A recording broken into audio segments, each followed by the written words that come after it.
दोस्तों, मैं हूं इजहार खान। आप देख रहे हैं यूट्यूब।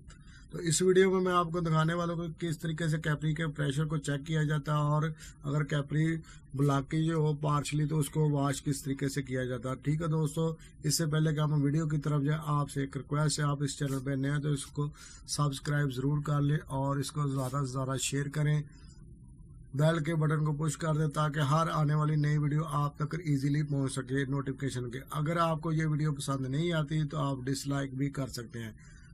हाँ तो दोस्तों, कैपरी को चेक करने का तरीकाकार ये होता है कि आप एक नोजल लेके इसकी कैपरी वाली साइड पे वेल्डिंग कर लें और डिस्चार्ज लाइन पे वेल्डिंग कर लें। तो इस वीडियो में आप देखेंगे कि हम कंप्रेसर को चलाते हैं। एक बड़ा 4 का कंप्रेसर है, डॉल्स का डबल डोर फ्रिज है। तो इसका प्रेशर तकरीबन 300 से लेकर 350 तक अगर मेंटेन हो जाता है तो कंप्रेसर चल जाता है। तो आप इसमें देखेंगे ये जा रहा है तकरीबन 400 के करीब। तो इसको हम वॉश करेंगे। वॉश करने का तरीकाकार यही होता है कि आप थोड़ी थोड़ी सी CTC या पेट्रोल, इनमें से कोई भी चीज़ आप यूज़ कर सकते हैं, थिनर भी यूज़ कर सकते हैं, लेकिन डालना थोड़ा ताकि कैपरी ब्लॉक ना हो। अगर ब्लॉक हो जाएगी तो ज़्यादा प्रॉब्लम होगी। आप इसको वॉश हल्का आराम आराम से करें। फ्लशिंग की टाइम लिमिट कोई नहीं होती, आधे घंटे में भी हो सकती है, घंटा भी लग सकता है, ज़्यादा टाइम भी लग सकता है आप, लेकिन बिल्कुल आराम आराम से इसको करें। अगर वॉश नहीं होती है तो उसके बाद आप इसकी कैपरी को चेंज कर सकते हैं। तो ये इंतहाई पार्ट अहम है। जब भी आप कंप्रेसर को चेंज करते हैं तो इसमें कैपरी लाजमी तौर पर चेक कर लें ताकि वो कंप्रेसर आपका बच सके, टाइम पैसे सारी चीज़ें आपकी इजीली सेव रहे। नहीं तो आप गैस डालते जाएंगे, रिटर्न जल्दी नहीं आएगी, कैपरी ब्लॉक होने की वजह से रिटर्न नहीं आती और कुछ दिनों के बाद जो है कंप्रेसर डेड हो जाता है या पंप बैठ जाता है। तो ठीक है दोस्तों, उम्मीद करते हैं ये वीडियो आपको पसंद आई होगी। तो उसके बाद हमने इसमें नाइट्रोजन गुजारी है ताकि जो नाइट्रोजन गैस ड्राई होती है उससे ये है कि जो भी नमी होगी वो सारी साफ हो जाएगी।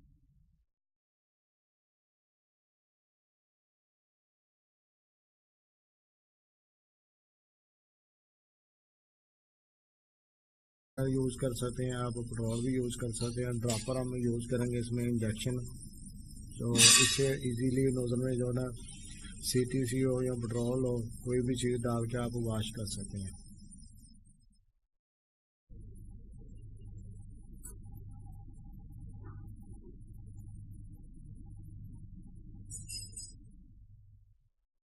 मत आ देना यार, नहीं कंप्लीट वीडियो बनावांगे ना, पूरा फ्रिज जाना है। अगला तोड़ लिए कंडेंसर के साथ कंप्रेसर को जोड़ा और उसके बाद आप आके देखेंगे यहाँ आके कंडेंसर से नोजल लग गई। तो नोजल के आगे हमने ला दी कॉमन साइड गेज की और आगे से लगा दी कैपरी। कैपरी के भी एक नोजल लगाई हुई है और इसका हम चेक कर रहे हैं प्रेशर। तो अभी हम देखेंगे ये कितने तक जाके ठहरता है। इस तरीके से कैपरी को प्रेशर को चेक करते हैं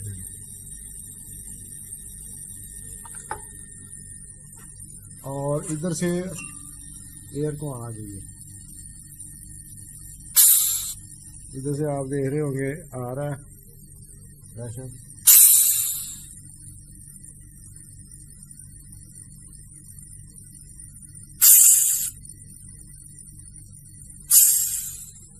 ये आप देख सकते हैं, एक लाइन हमने कंडेंसर की डिस्चार्ज पे लगाई है।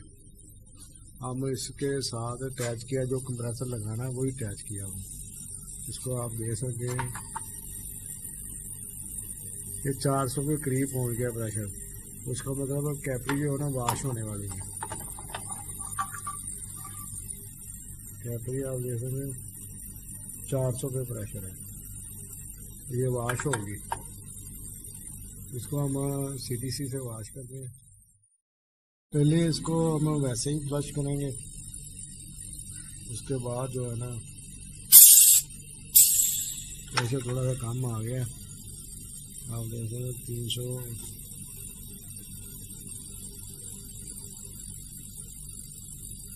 370 के करीब है।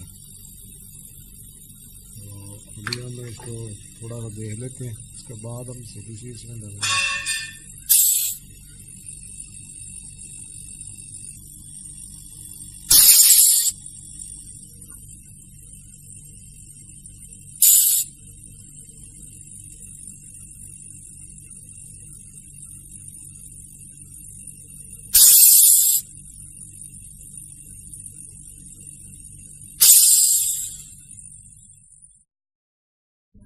ये हम ड्रॉपर एक इसके लिए यूज़ कर रहे हैं। आप कोई भी चीज़ इसके लिए इस्तेमाल कर सकते हैं, जिससे इजीली नोजल में CTC थिनर कैप में डाल के थोड़ा सा इसको इसमें हमने फेंक दिया। हमने इधर लगा लिया, तो इससे हम क्या करेंगे,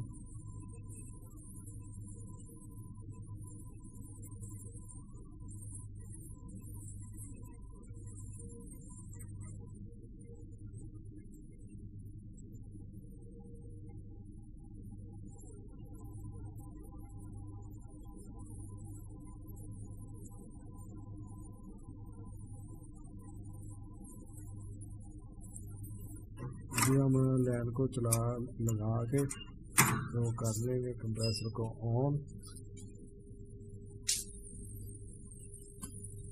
अभी आप देखेंगे तो इसको अभी थोड़ा सा फ्लश करना शुरू करेंगे, फ्लशिंग करनी शुरू करेंगे।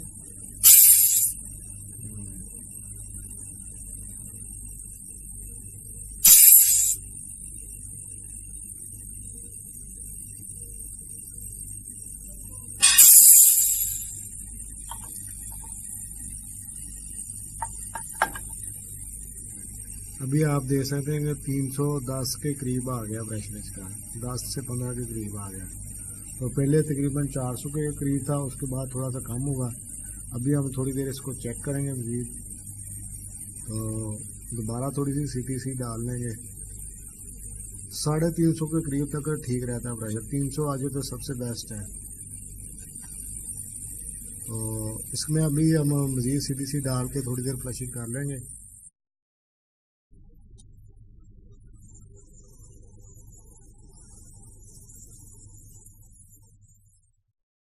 को दोबारा मैंने डाल लिया, तो इसमें थोड़ी सी डालते हैं CTC। ये CTC हम यूज़ कर रहे हैं। ये आप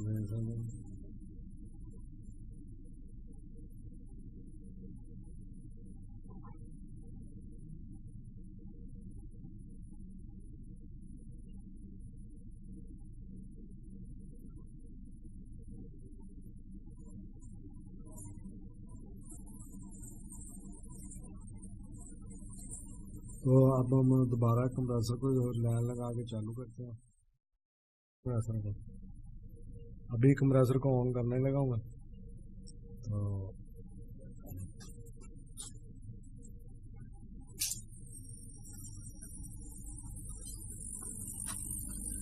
आप देख सकते हैं कि आस्ता आस्ता सुई बढ़ रही है।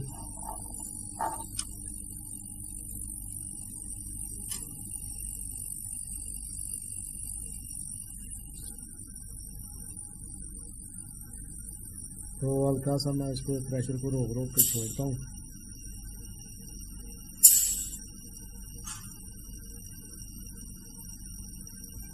ये अब 250 पे आ गई है। यह अब आप आवाज़ भी सुन सकते हैं कि पहले से आसानी से प्रेशर रिलीज हो रहा है। हाँ तो दोस्तों देख सकते हैं कि 310 से भी नीचे है इसका प्रेशर। तो ये कैपरी हो चुकी है वाश। हम अब बाकी का काम करेंगे, इसमें सेक्शन लगाएंगे। अगर आप इसको कैपरी को वाश नहीं करते तो दोबारा से कंप्रेसर जो है ना वो बैठ जाता है या जल जाता है। तो आपने अगर कंप्रेसर चेंज करना है तो उसमें ज़रूर कैपरी को चेक कर लें। तो ठीक है दोस्तों, इस वीडियो को हम यहाँ तक क्लोज़ करते हैं। तो ये वीडियो आपको कैसा लगा लाइक ज़रूर करें, शेयर करें, कमेंट्स करें।